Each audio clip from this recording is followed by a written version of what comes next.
Right, although we've been pretty busy, this is the second event in the first week of the Critical Borders Studies speaker series that we're really excited about. This is a series that's sort of being put forward by Libby Lundstrom and myself, and as usual, Chris is doing all of the work. That's sort of how it works here at WISES. I volunteered.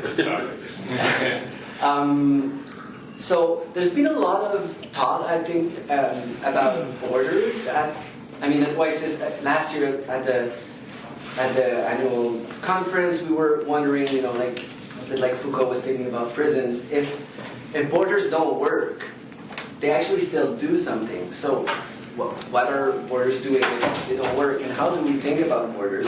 And then last year, Libby and I were in the same conference on the same panel, and we didn't know each other.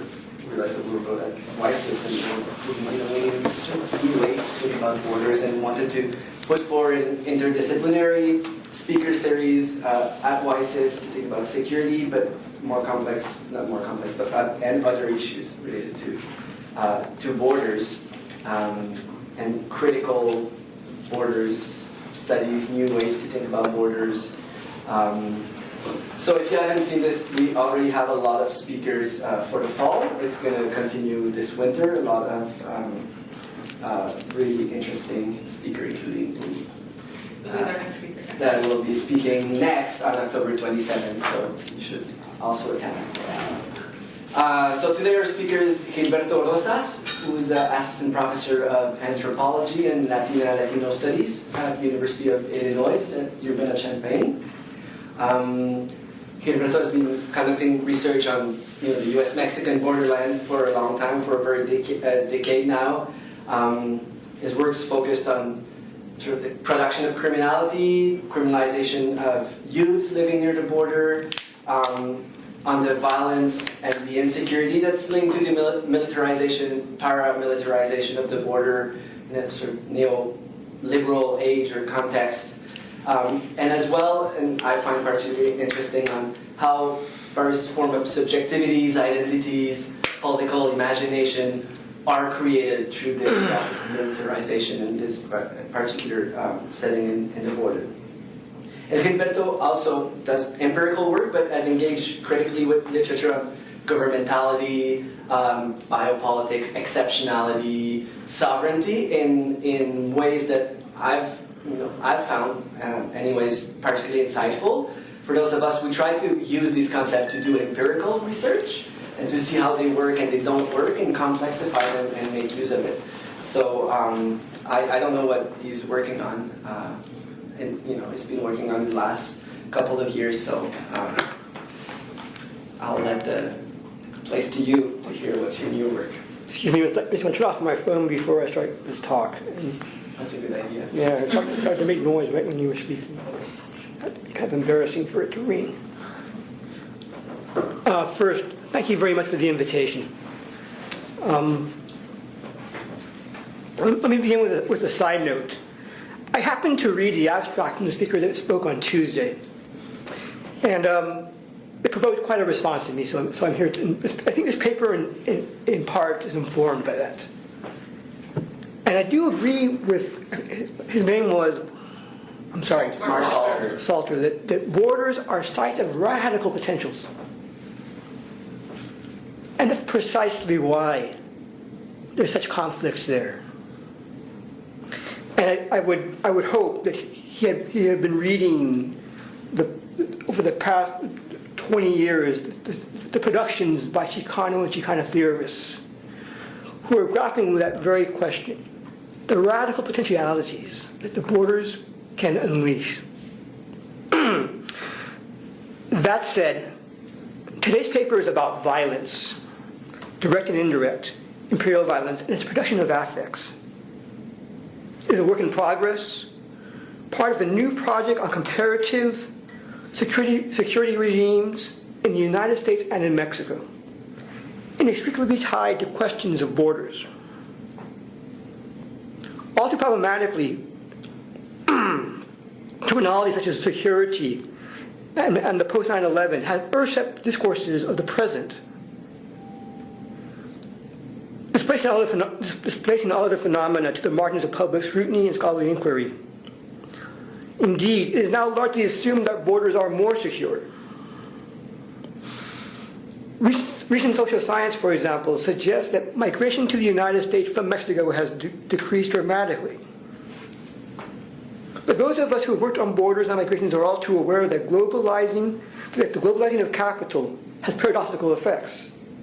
It simultaneously disrupts national orders while diminishing and reinforcing international boundaries. And such contradictions prove productive. And for example, and this is my shameless plug for my forthcoming book, I track the production of a group of street youth, ethnographically, who mugged undocumented migrants in Nogales, northern Mexico. They're hardening into a group of young people who are engaged in predatory delinquency in relationship to the narco war in Mexico. This new project pushes the analysis to a broader dimension. It seeks to explore the daily effects of dramatic and necessarily incomplete militarized campaigns of sovereignty and the resultant deep feelings of insecurity permeating the United States and Mexico, as lived in the formation of new migrant subjectivities and wider feelings of uncertainty, unease, and insecurity. It is in this way that this is not a paper about El Muro, or that wall, the wall that's been promised between the United States and Mexico for the past 10 years. Nor is it a paper on the virtual technological fixes and fences promised by the necro-entrepreneurs of Boeing and the participation in new regimes of pseudo domestic warfare, involving a collapsing of technologies of punishment and death, between policing and militarism involved in U.S. border controls. Nor is this a paper that I'm about to give on the exercise of charting an exception, or it's becoming a rule. Rather, this paper charts the instrumental role of borders pluralized in a global war that constitutes contemporary governance. A war deeply rooted in the neoliberal economies and nihilism of post-NAFTA Mexico and the United States, and the converging nightmares, evident in the criminal abandonment of Central American migrants who are passing through Mexico.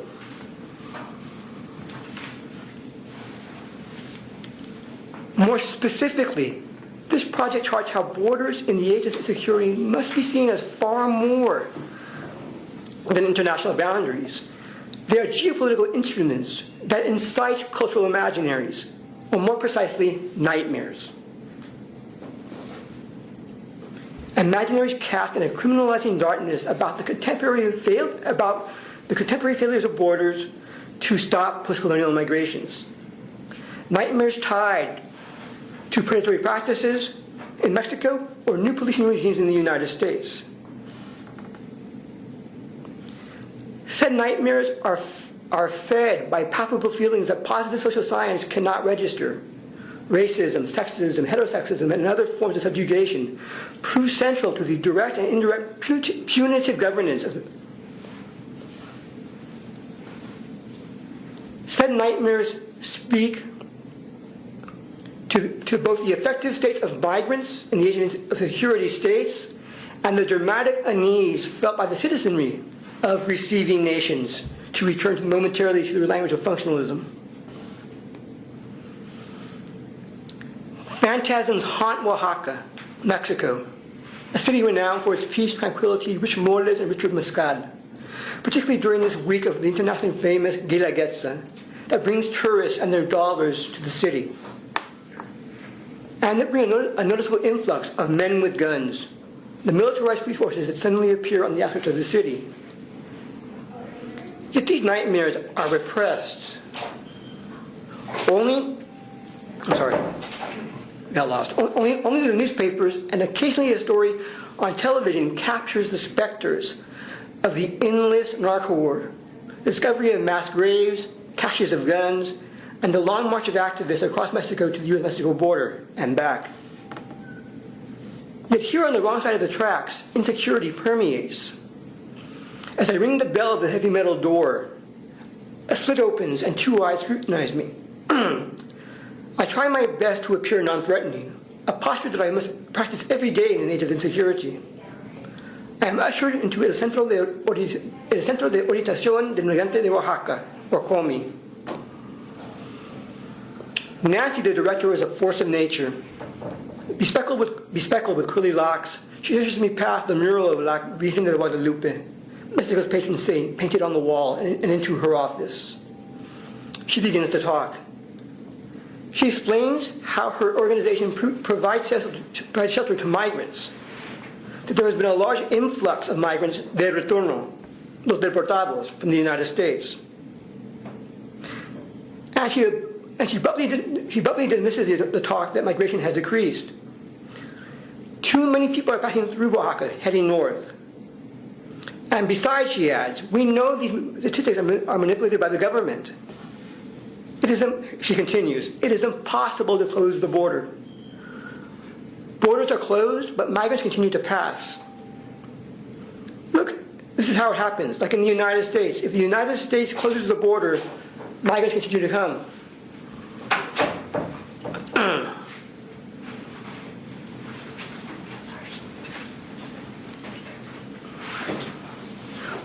We know that every 10 years the U.S. clamps down on migration and then something happens.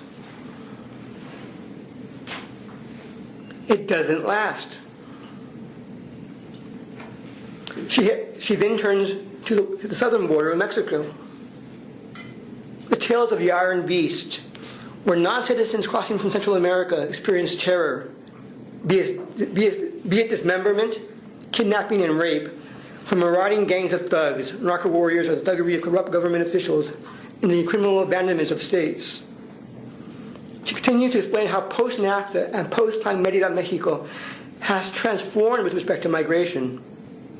There are many obstacles for migrants going through Mexico, because aside from the southern border, down there, in Guatemala, in Chiapas, in Tabasco, all that happens throughout Mexico, Mexico is no longer a little thing to cross. It is an obstacle. It is a muro for the migrants. But they continue to do it. Mexico has become a wall for the United States. El muro, or this thickening of the border that she refers to, involves a range of factors, so-called organized delinquency, how Mexican officialdom speaks to emergent threats of gangs and narco warriors, and other members of civil society. Listen to Nancy. We were not hearing 4 years ago about the kidnapping of 200 migrants, the mass killing of 70, the 120 corpses in Tamaulipas. And those are the ones that we know about, because there's lots more. Central American migrants travel primarily from El Salvador and Honduras, seek to cross the wall of Mexico to find work in the United States, or because of natural disasters, or because they feel threatened by the Maras and other gangs. This is to say that nightmares do not simply haunt migrants during their journey to the United States and across El Muro de Mexico. Migrants leave El Salvador and Honduras because of criminal violence. As he continues, right now the Zetas are around more than the Maras, but the Maras live there. The Maras are a term for gangs in Central America.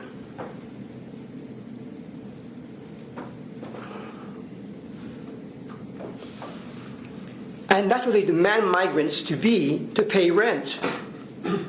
When a migrant has a good house or a good job, the Mara demand payment. They say, I'll kill your family if you don't pay. They try to recruit their children. They say, we're going to recruit your son. And if you don't let him join, I'm going to kill your daughter. Or I like your daughter, so she can work with me. Or I like your daughter, so she may work with me. So the parents get scared because they know it's the truth, and the whole family leaves.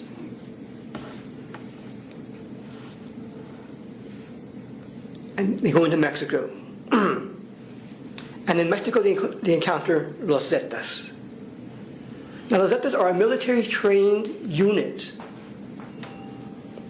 that left the Mexican States Army to join into the narco wars. The local versions of the Green Beret.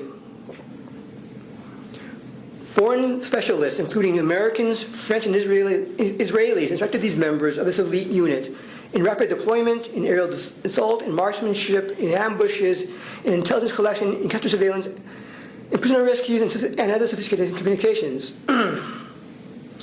Los Zetas may number between 100 and 200 men and women, most of whom are believed to be in their early to mid-20s.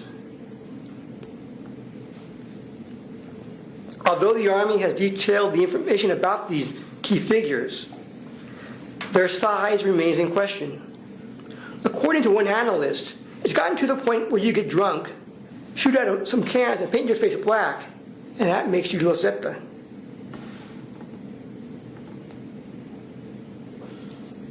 But it's not just these large criminal organizations that embody the wall of Mexico and its nightmares. Nancy further reports, migrants come and they say, a man took off my clothes. He took everything, and afterwards he told me to take your pants off and get out of here. And so the migrants begin to fear certain people that look like delinquents. And they walk through the jungle, where they find delinquents who will rob them or trap them in the jungle. Sometimes they have to go around migration garitas or checkpoints. And they know that around there there'll be someone else to rob them.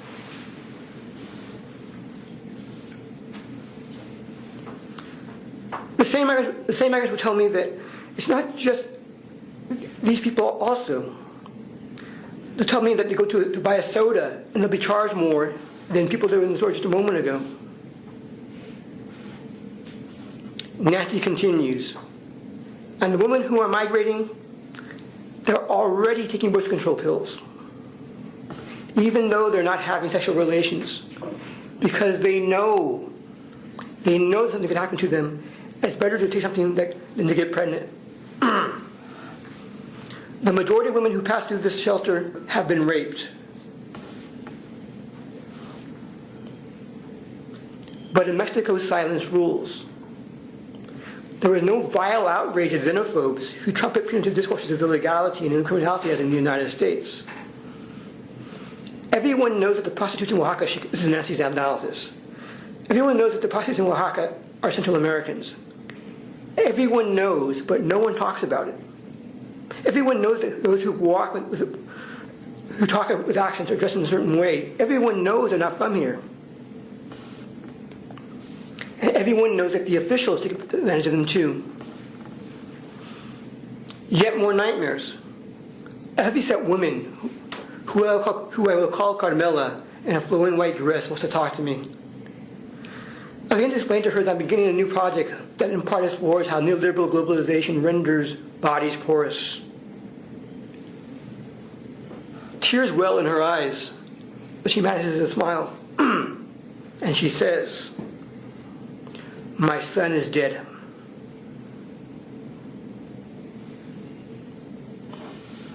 She then explains, she had been deported from the United States. Part of the some 70,000+ deported under the latest draconian policing initiatives, ironically called enough secure communities. He was about 18 years old and was on the verge of receiving his papers. But he was caught driving without a license, and they sent him back to Honduras. Camila had pleaded with the authorities not to deport him. He had problems when he was younger. The Mara were following him, and they eventually shot him and killed him.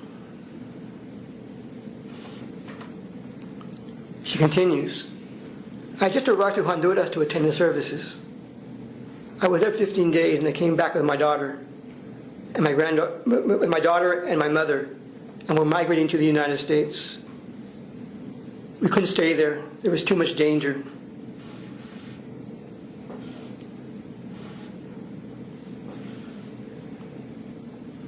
They had already spent 2 nights in the shelter and were on their way to Mexico City.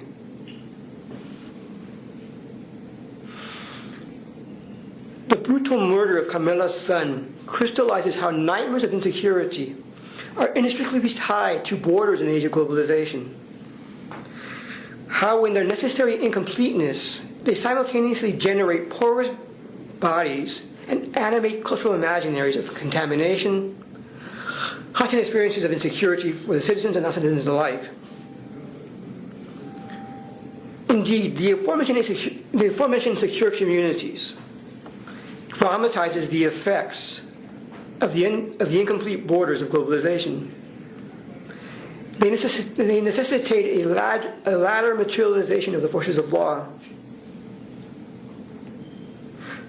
Secure communities is a policy initiative in the United States that allows local law enforcement agencies to stop people and question their immigrant status. It is in effect in more than 1,000 jurisdictions and in 40 states, and the plan is to be taken wide by 2013. Indeed, in the last 3 years, ICE, or the Immigration Control and Customs Enforcement, has rounded up over 500,000 people through this program. The aims of the program is to reach the goal of identifying and removing all aliens convicted of a crime.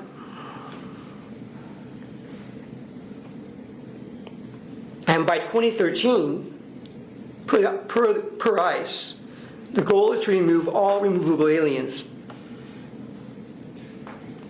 Indeed, according to White House officials, there's been a greater than 70% increase in deportations of those with criminal records from 2008 to 2010. How am I on time right now?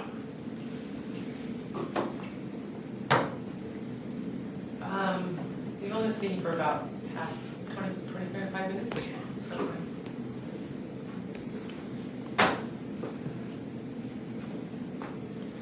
So at this point, I want to link it up to the militarization of the border.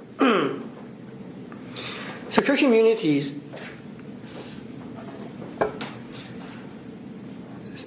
speaks to its very incompleteness. Since the late 1970s, there's been a series of efforts to police the border, primarily by the Border Patrol.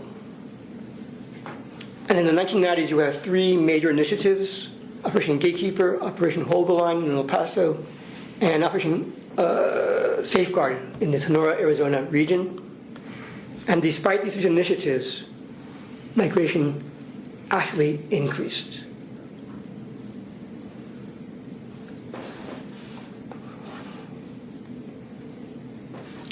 In May of 2006, over 6,000 National Guard personnel were authorized to be sent to the southern border of the United States to temporarily assist in interdicting illegal aliens. As of 2007, another 6,000 were sent. It is notable that the Border Patrol Strategic Action Plan 1994 and beyond anticipates this. Authored by planning experts from the Department of Defense Center for Low Intensity Conflict and Chief Border Patrol agents from all regions of the border, it is that a strategy of migration through deterrence. And a key line is, it is expected that with militarized campaigns of the Border Patrol, violence will increase as the strategies are felt.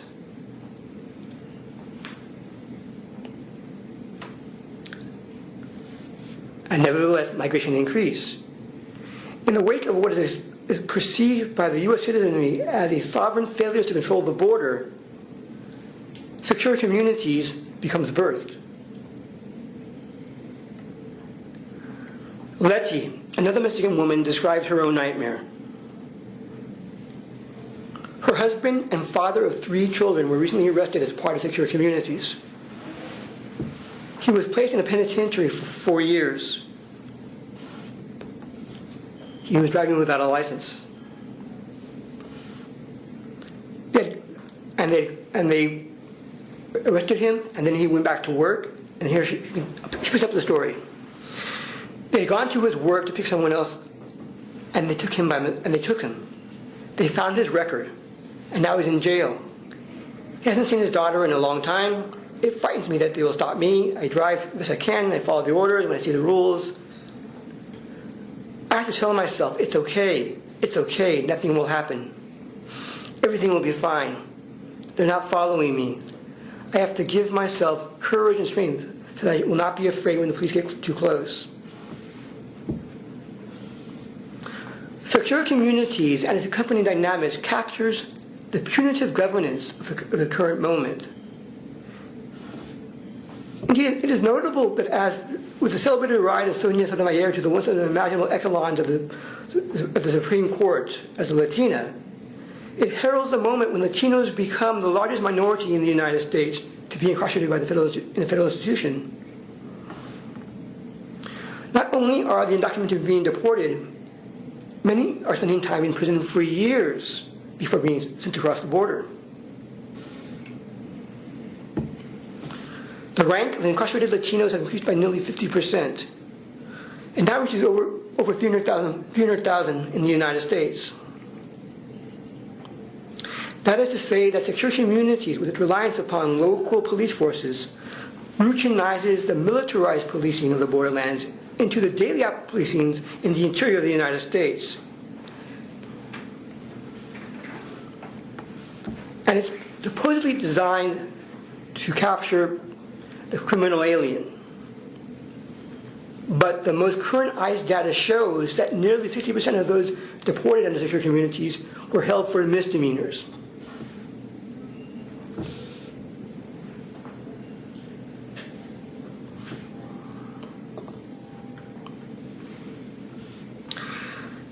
The necessary incompleteness of borders, be they between those of Central America and Mexico, or between Mexico and the United States, incites nightmares.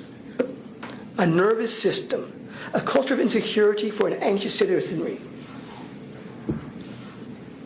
And when nightmares of insecurity captures... Sorry, that's my place. Be they lived experiences of crossing through El Muro de Mexico, or later confronting a police officer in the United States, migrants live in a state of fear. Such nightmares show how campaigns of sovereignty and security become instrumental of rule, not just at the level of the body itself, but in the haunting imaginaries for citizens and non-citizens alike. That is to say that contemporary borders as effects crystallize a neoliberal and security nexus. How the gutting of neoliberal states renders security and widespread feelings of insecurity a strategy to legitimate violence against the false ghosts of voracious regimes and the hauntings of impure and contaminating bodies. Thank you.